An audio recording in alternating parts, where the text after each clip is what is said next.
I love stem cells. Let me count the ways. So first, you can get them from your own body. Bone marrow is the best source. You can get some from fat. If you're obese, I wouldn't, because that tissue is inflamed. You can get them from other tissues, and it's very expensive to harvest them from those tissues. It's laborious. It's painful. They have to be sent to labs. I have some clients that do it. They've banked their cells. You can do it from your own child's or siblings or family members' umbilical cords if they've been banked. The old reason for banking umbilical cords wasn't for stem cell therapy. It was for stem cells. It was for bone marrow stem cell replacement in the minor possibility that your child gets leukemia. Oh, okay. Because that needs to be matched. The host and the graft have to match. In general stem cell treatments, and certainly in exosome treatments, which we'll get to, none of that has to be matched. Oh, okay. So you can use anybody's, you can use family members.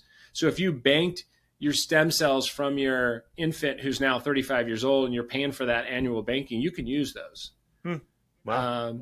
But we can use, and I think it's more efficient and less expensive and less work and cheaper less expensive to get just off the shelf donated material. And we source that through FDA compliant and certified labs, tissue bank donors. And these are mothers. The lab I use is mothers who have not had the COVID vaccine. Okay.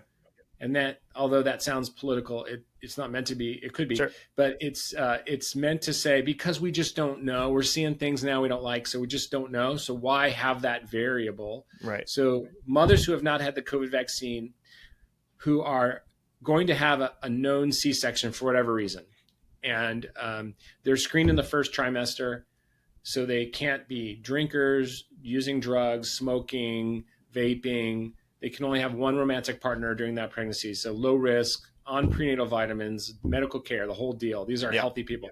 They're screened again at the time of birth. And what happens is, as they're beginning the C-section, they simply suction in a sterile, separate suction, the amniotic fluid, and collect everything, goes on ice, and it goes to the lab where it's screened and tested and quarantined for 2 weeks. Wow. And fresh frozen. So that's my favorite source of biologics. I said that broadly, because we can get stem cells from that, and we can also get stem cell signaling, which includes the exosomes. Okay. And I want to get into all that. Dumb question, but humans need human stem cells. Is that correct? They probably benefit best, but I mean, there is evidence and there is research in using what's called xenograft.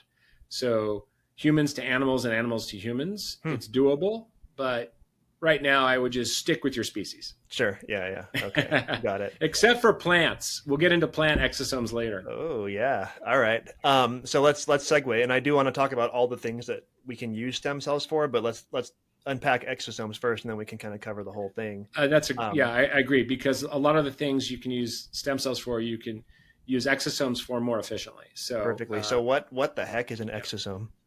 So it turns out, Drew, if you came down and we gave you an IV of stem cells, you're like, hey, I'm feeling run down. My HRV is low.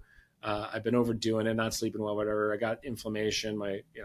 Help me out. And you got a stem cell infusion. You're like, fuel me up, give me some fuel additive. Let's go. Yeah. Those stem cells would be out of your system in 10 to 14 days. Oh, okay. And you'd be like, dude, I just paid you this good money and they're gone like in a week and a half.